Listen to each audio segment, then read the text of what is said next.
poriadku. Ale je niekto taký, kto si neľahne a normálne radostne oslavuje?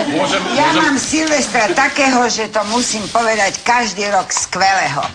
My na Silvestra po lopotení vianočnom si s mužom lahneme o 8 do postele, ja dám vedľa postele šampus, poháriky, nachystám budík na 12 a keď budík zazvoní, si zavinšujeme a ideme znova spať. Ale do posledného Silvestra som ani nedala šampanské, ani poháre, ani budík, tak sme zaspali a... Ruší, nie? Konec? Nie. Kdeže? O polnoci nám zazvonil telefon, telefonovala dcéra, zrejme chcela ma vinšovať a môj muž jej povedal, čo buntošíš? Uvedomuješ si vôbec, koľko je hodín?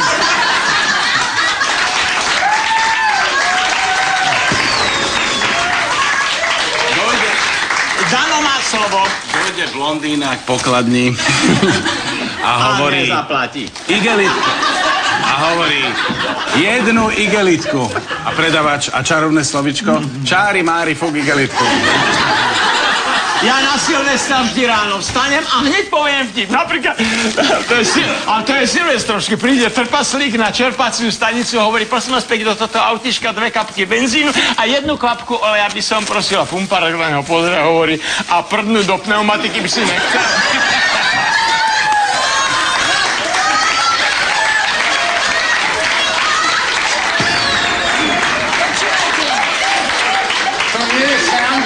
Teraz, keď sú zimné.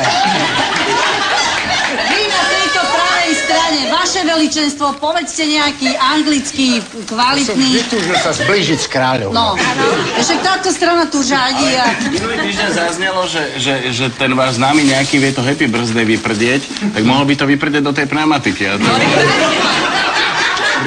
To by prefúkal. Nemá šancu na Markíze, vraj ten chlapec o polnoci vygrgá hodiny, koľko bude. No konečne program. Že vraj bude o sekundu viac. A ešte bude o sekundu viac.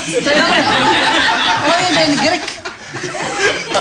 Ja som party girl, ja milujem Silvester, úplne, že od rána až do polnoci, aj ďaleko po polnoci. Ja sa party girl. To je diagnóza? To je... No, muži, čo mi ušli, si myslia, že áno. Áno, oslavujem a mám aj jeden taký zážitok, že ja mám hrozne rada tie delobuchy a to všetko po domácky vyrobené a my to odpalujeme. A raz sme takto s kamarátkou stáli na balkóne. Ona sa to už zapálila a ja som sa zapalovalo, nešlo mi to, ona, že ja ťa počkám! Teraz je to vybuchlo v rukách a skončili sme na pohotovosti, kde farebné papieriky vyťahovali spoza očnej bulvy. Počúvajte. Počúvajte, ja vám poviem, my by sme sa mali dať dohromady, lebo keby so mnou niekto bol na Silvestra od rána, tak podvečer už bude chcieť spáchať samovraždu.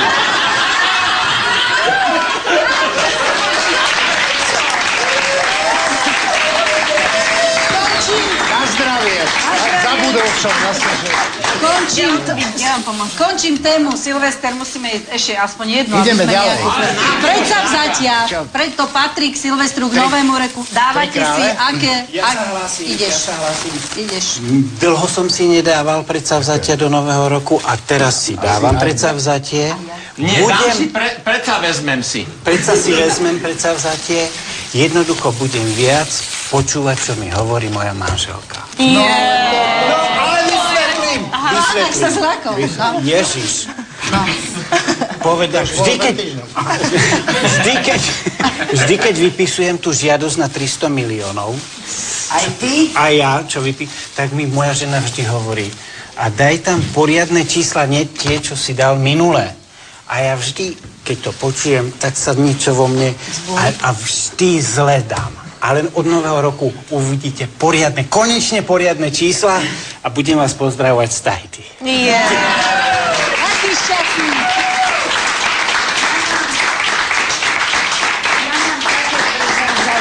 A dosť základné, že keď dostanem chuť na cigaretu, tak si rozhodne zapálim. No. Dôležité, aby predsavzatia boli splniteľné, viete? Lebo dávať si nesplniteľné, no na čo? Presne. Treba, že budem si každý deň umývať zuby. to sa vám môže podať. Neverím, ten si, pocit, že pre keď vám to niekoho raz- je to nesplniteľné. Keď to raz vypadne, je to blbý pocit potom.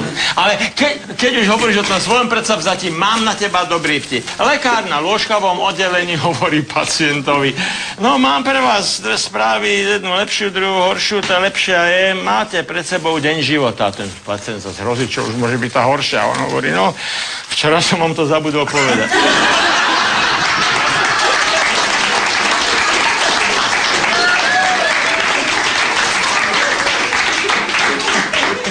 Ale ja si... Veľmi podobný vtip, teda keď sme pri tejto téme, že príde strana vtipov, príde chlapík k lekárovi, taký celý zrušený, preboha, že tak ako vyzerá to s tou mojou manželkou? Až, no, tak je to bohužiaľ veľmi zle, veľmi zle. Budete sa o ňu musieť do konca života starať. Odteraz jednoducho končíte s robotou, musíte nastúpiť na dovolenku a jednoducho musíte sa deň starať, musíte ju nosiť na vece a tak, no, že Ježišmária, preboha, vážne? Že nie, len som vtipkoval, ona umiera. Toto sa bude ďalšie striať. To nebolo vtipné. To bolo. Nie, pôjdeš na dereš. Dereš už nevisí. Nie, ale... Tiež som sa zadíval. Pozor na to, je horúca. Už to ide, musím ísť zobrať naberačku a poháre Už nejaké. sa zhulákáme. Vo všetkých silvestrovských televíznych programoch, tak sme v riči.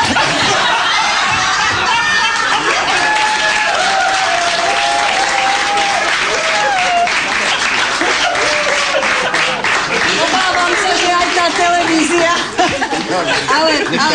Ale ja som za to, čo ste vypovedali, pán Lasica, že netreba si dávať predsavzatia, keď ich nedokážeme splniť, takže ja si už roky nedávam. Ale tohto roku, tak ako Marian, prvýkrát uvažujem. Ja som totiž stretla v kaderníctve jednu staršiu dámu, o dosť staršiu som sa bola ako ty, ale nie, že by si odo mňa, áno, odo mňa, veľmi elegantnú, ktorá vošla do toho kaderníctva skoro ráno. Katier, pokoj, nemôžeš mekčiť. A teraz taká veselá prišla, pozdravila a ten jej, úplne som až obdivovala, ako je in. A ten kaderník sa jej opýtal: dáte si, milostivá pani, kávičku? A ona, táto pani vo veku, povedala: nie, naspídovala som sa doma. Naspídovala, povedala, naspídovala. A keď potom debatovala žoviálne celú tú hodinku, čo tam sedela, a keď taká upravená odchádzala, tak zase nádherná veta, chytila toho kadierníka pod bradu a povedala: Muco, nevyzeráš dobre, čekni si obličky. A odišla. 75-ročná Za toto pani. si zaslúžite. Ďakujem, čiže v januári začínam, čeknem si obličky, alebo niečo si čeknem, lebo to som sa naučila. Slovník budete mať. Myslíme dopredu, ja už myslím na Veľkú noc, my už kupujeme vajíčka, aby bolo jasné, že viem, že dožijem. Ale pozor, pri skladovaní je problém, preto ja to hovorím, aby som ukázal svoj vynález. Štvorcové treba kupovať. Drahé, to je až šlák, vážený, ale toto už je uvarené, som olúpal. Normálne vajíčko, prosím, nepoviem ako výrobcu, aby náhle... Hej? Prosím, dobrú chuť. Krásne. Do toho by. Šuplovína. Dám ho do vína.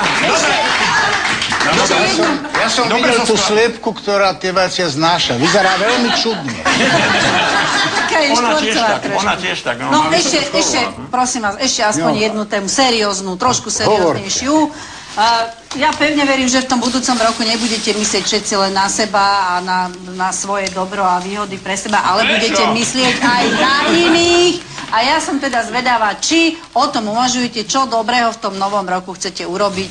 Ja začnem, aby ste vedeli, ja som sa rozhodla, že založím alebo spustím verejnú zbierku Olge na zub, aby sa konečne mohla pekne doširoka smiať, aby jej tú 6 hore už konečne niekto zaplatil. Čiže ja začínam verejnou zbierkou na Olgin zub a dávam... Koľko teda? Evra už, že? Ideš do toho?